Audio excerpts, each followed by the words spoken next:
Assalamualaikum warahmatullahi wabarakatuh. Waalaikumsalam warahmatullahi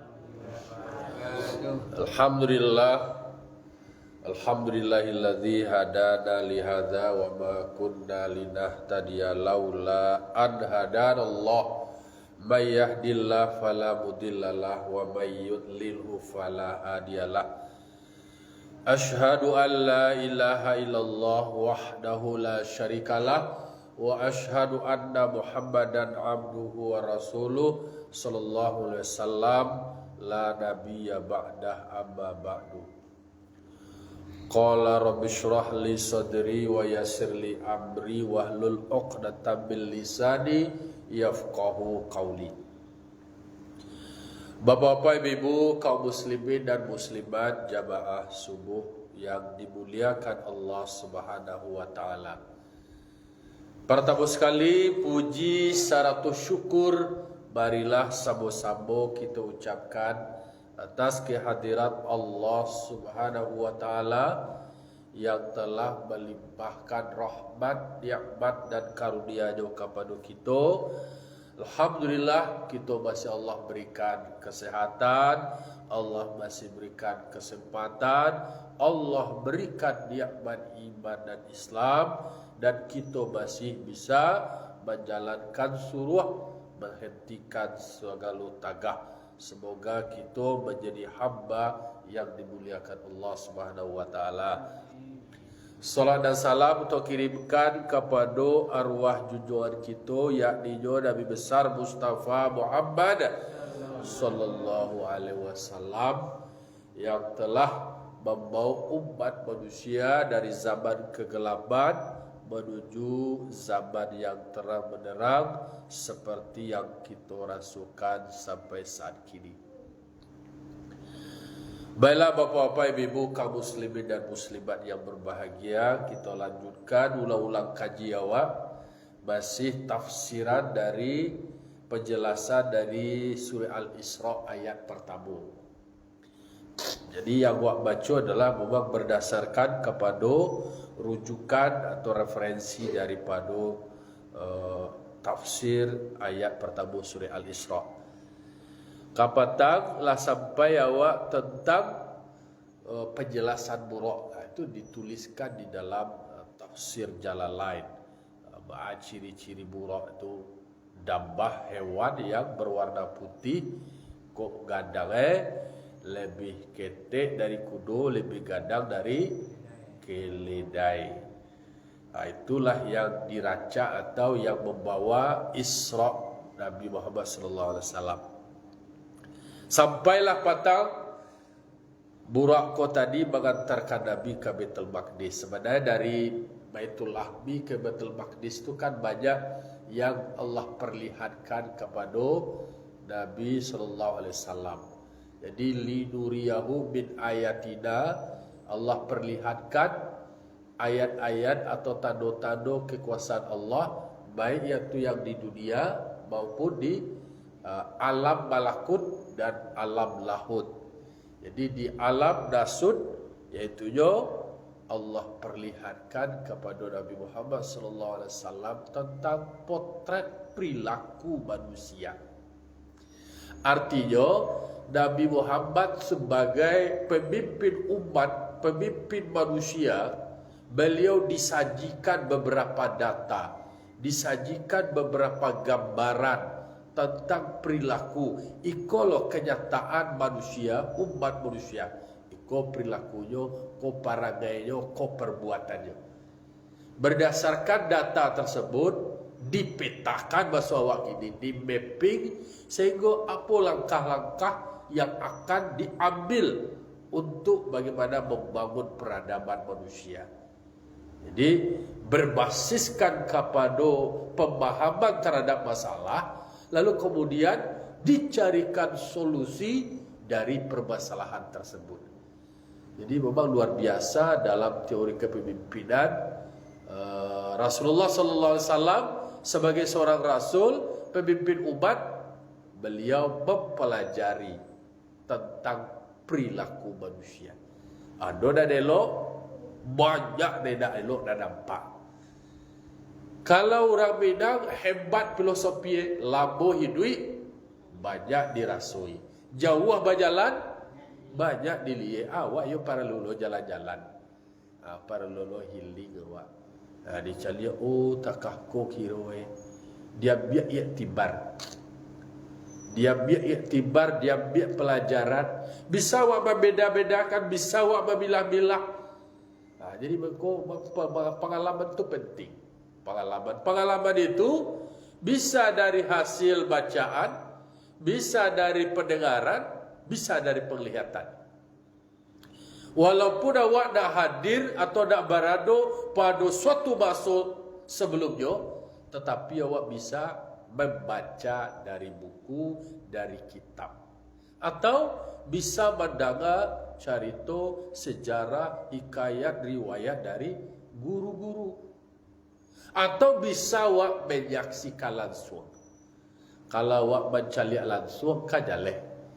Tak apa pembahasan awak patang, ternyata para rasul-rasul Allah itu, beliau telah menyebut nama Nabi Muhammad, telah mendengar nama Nabi Muhammad.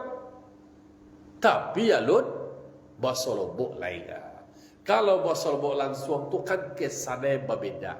Kalau pada mencari, awak pada merasuan langsung, itu kesannya akan lebih mengena. Akan petang di beberapa hari sebelum coba simulasikan betapa pendengaran dan penglihatan itu ternyata untuk tindakan perilaku lebih kuat pengaruh dari penglihatan. Ada wadah ada keterbatasan. Tapi apa dah wacalia, aku dan kemudian mempunyai pengaruh yang besar. Kalau pembentukan perilaku anak, kau dalam teori psikologi anak, ternyata anak pengaruhnya kepada anaknya calia lebih besar pengaruhnya daripada dan jodanga. Jodanga kini nak solat lalai nak itu dia aja. Nak mengaji lalai nak dia aja. Tapi kalau awak mengaji, tak dengar dia nak, tak caliak dia nak awak, dia ajaknya mengaji, bagi kira. Amuahnya sekali. Sembayang awak ajaknya sembayang.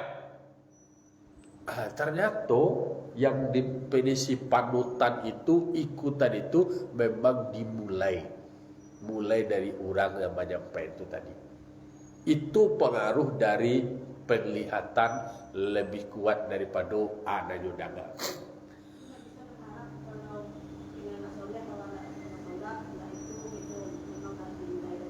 Betul, artinya tingkat besaran pengaruhnya tu atau dampaknya lebih besar dampaknya dari nyoman calia daripada dari nyoman danga. Jadi ikulah model yang mesti harus dimengerti oleh pemimpin, orang tua dan tokoh-tokoh terkait. Karena kenapa disebutkan laqad kana lakum fi rasulillahi uswatun hasanah. Sungguh ada pada diri Rasulullah itu suri tauladan, panutan. Karena beliau tidak hanya dengan kata-kata, tetapi adalah dengan aksi nyata. Nanyo kecian tu kadang-kadang lun tantunya kerajuan le, lun tantu lu tu benar le. Tetapi nanyo perbuat, nanyo lakukan nampak dicaliak nampak dia waitaraso itu bisa langsung diikuti. Kalau ada praktikum, kan ada teori dan praktikum. Mana lebih kuat menyangkui antara pemahaman teori dibandingkan dengan praktek atau praktikum. Praktikum itu langsung di kerajaan sekali. Ko aye ko anue ko. Diantar sekali. Awak menyabuian kemudian langsung mempraktikkan bisa mudah dicontoh. Ada air dalam gelas plastik.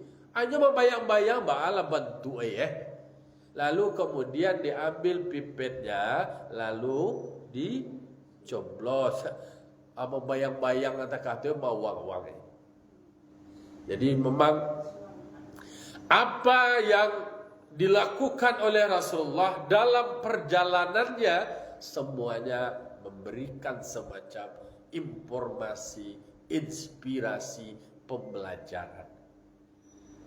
Maka karena beliau adalah pemimpin umat, beliau diperkenalkan atau diperlihatkan tentang perilaku manusia. Ambil contoh yang positifnya. Rasulullah SAW dalam perjalanannya itu digambarkan, diperlihatkan. Nak tabayang dah bentuk gambaran itu apakah sebuah ilustrasi atau nampak langsung, tetapi kan bahasanya linuriyahu. Linuriyahu itu ru'yah, diperlihatkan. Bahkan di dalam tafsir kau disebutkan wa ru'yati ajaibil malakut, bahkan melihat keajaiban malakut. Ada sesuatu yang menarik, sekelompok manusia mereka melakukan cocok tanam. Jadi dalam teori pertanian lahan dos itu sekali. Dia bercocok tanam berarti dimulai dari bandiah. Dia biar bandiah, lalu kemudian ditanam. Setelah ditanam ternyata tumbuh capek, gadang, berbuah. Sesudah berbuah lalu disabi, panen atau dituai. Sudah dituai, ditaruh dipisang dan tampe nanyo tanamku tumbuh lo balik. Sementara salamoko, waktu tu tak lihat do pertanian di sini tu kalau ya. Dan di Makkah tu sendiri ya, kalau macam kini kan ada rumah. Tetapi Nabi Muhammad diperlihatkan gambaran tentang ada sekelompok manusia yang bercocok tanam. Alulah tentu ada menghadirkan sebuah keajaiban, sebuah kekaguman, sesuatu yang luar biasa. Secara normal dulu tentu teknologi pertanian dulu secanggih kini lah. Mungkin kalau Jepang kini bisa, contohnya itu produksinya Jepang kok tidak berkali-kali dalam satu tahun itu bisa sekali. Tetapi hasil panennya itu berlimpah-limpah. Kalau awak ini dengan diseminasi teknologi, berbagai macam inovasi, lah bisa acok panennya, tapi hasilnya belum tentu maksimal. Jadi ada dua pendekatan. Ada sesekali panennya, tapi hasilnya maksimal luar biasa. Ada panennya mau 2 kali atau 3 kali, acok aja ada doanya. Hasilnya apa? Tak barang.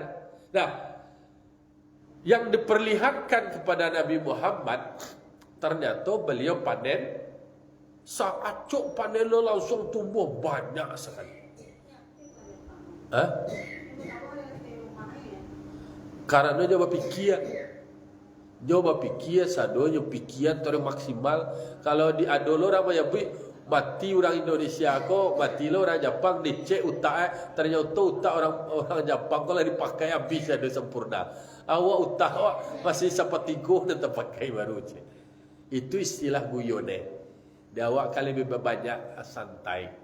Kalau orang Jepang tu jam karajo mah do motar, mah do melayani tamu. Kalau dia kan sosial lah banyak. Oh tibo tamu, tibo kawan, tibo di sana, awak layani berkote boh lo lanyonya. Masa awak nongeng mana dah dilayar awak tu. Dia awak tak kata lo rasu awak. Sekali lo tibo alah bi awak kata dia mota. Cerita segala macam. Sementara orang disiplin, ada hari kerja, ada hari keluarga, ada hari-hari weekendnya. Awak sada weekend dia Senin, Selasa, Rabu lah weekendnya. Nak jalan Sabtu Minggu tu kan. Sananya jadi orang itu memang ada pembagian kerja, ada pembagian waktu, memang ketat. Wah karena itu awak banyak jalan mau tak banyak kalinya duduk ada kereta aja mau baca. Itulah contoh kreatif. Kemudian mereka taruh berpikir bahwa yang terbaik. Oh tentu yo banyak stres. Dia tak kata lo banyak dan pikiran. Tentu banyak lo stres ya. Bedanya dia awak stres waktu dikelola dengan pendekatan agama, pendekatan spiritual. Nah stres kau memanglah bagian pakai ni duit. Lamui duit banyak dirasui mah. Salah satu nawak rasui itu, salah satunya adalah stres. Ada yang kena stres wak. Stres itu timbul karena awak banyak, keinginan awak banyak, tapi nak tercapai. Terjadilah gap antara keinginan dan kenyataan. Ekspektasi awak besar, harapan awak tinggi, ternyata tak semua dia awak sengenek je, damam deh.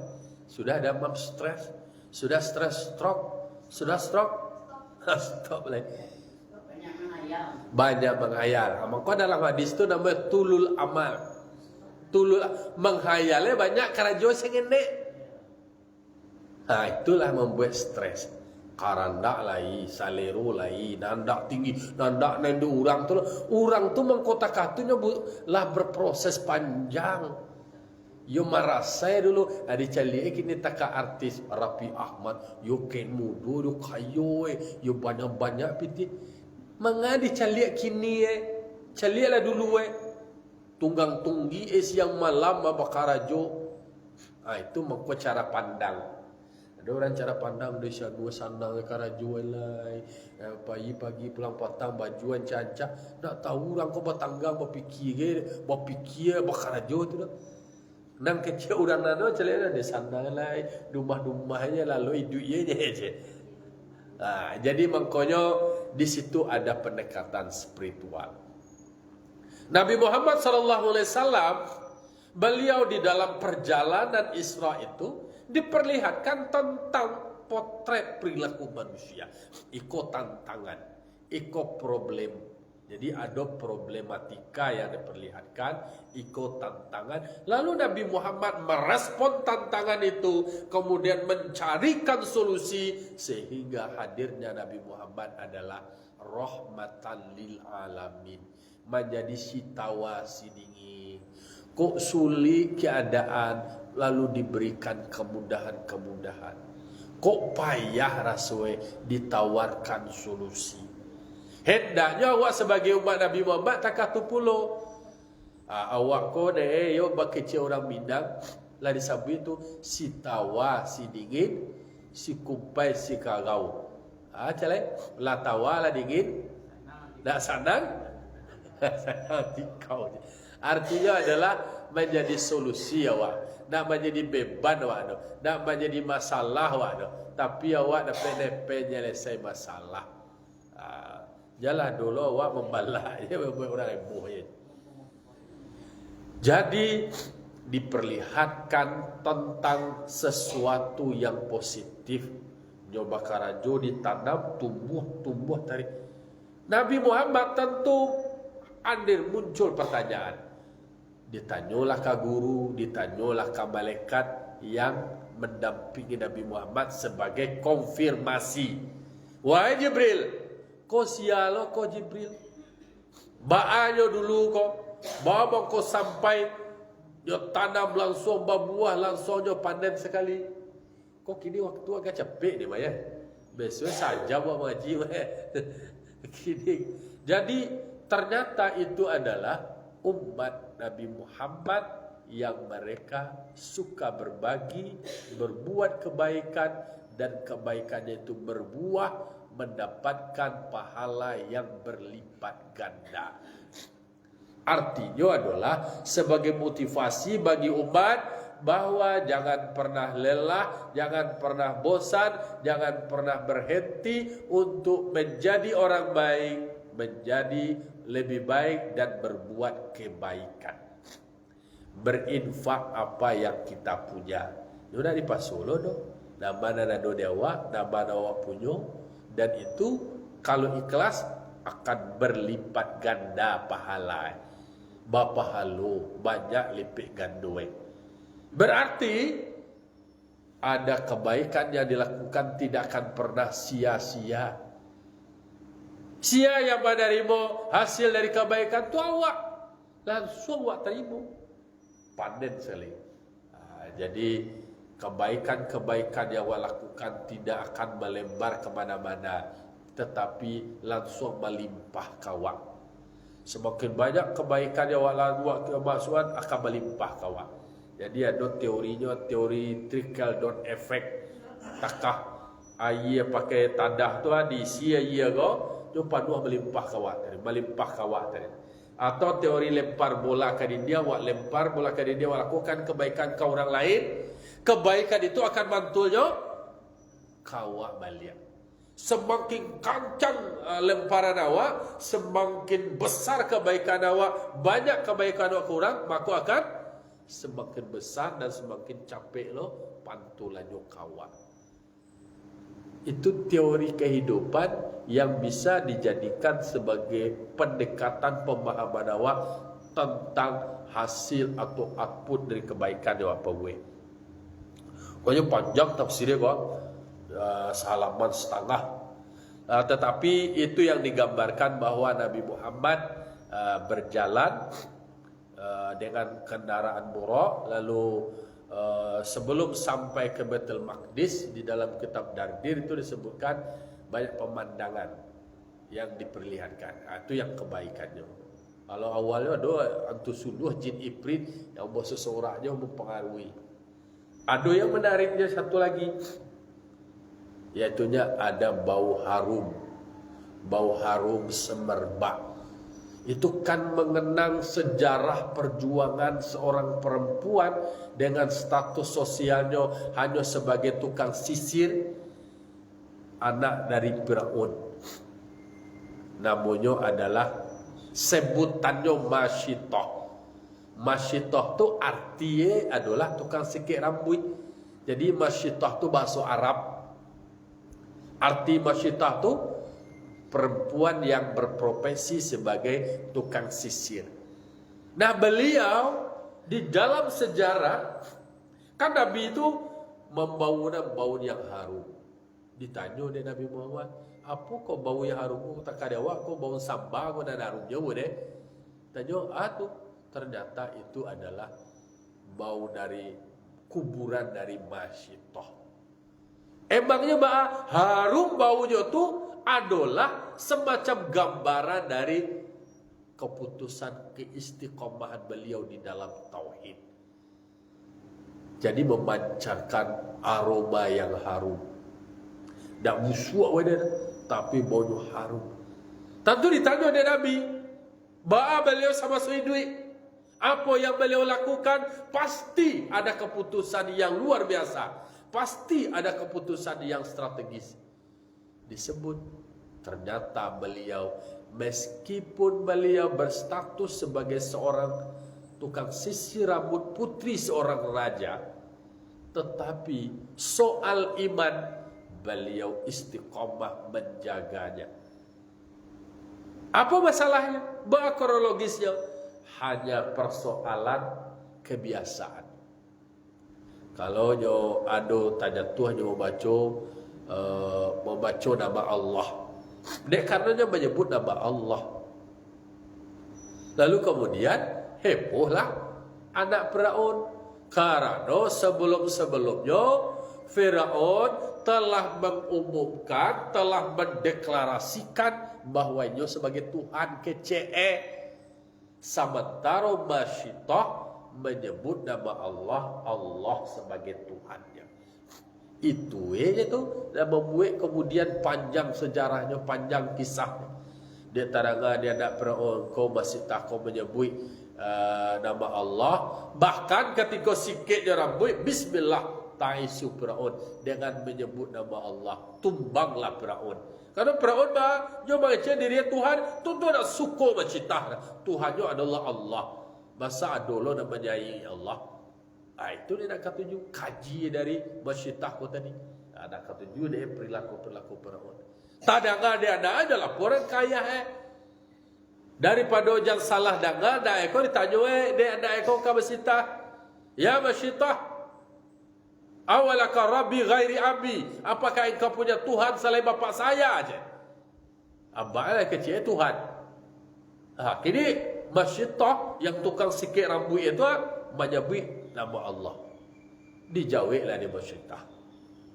Rabbi wa rabbu abaikum Allah, Tuhan saya dan Tuhan semua manusia, termasuk bapa kamu Tuhannya adalah Allah sebenarnya. Wah, kan itu penegasannya.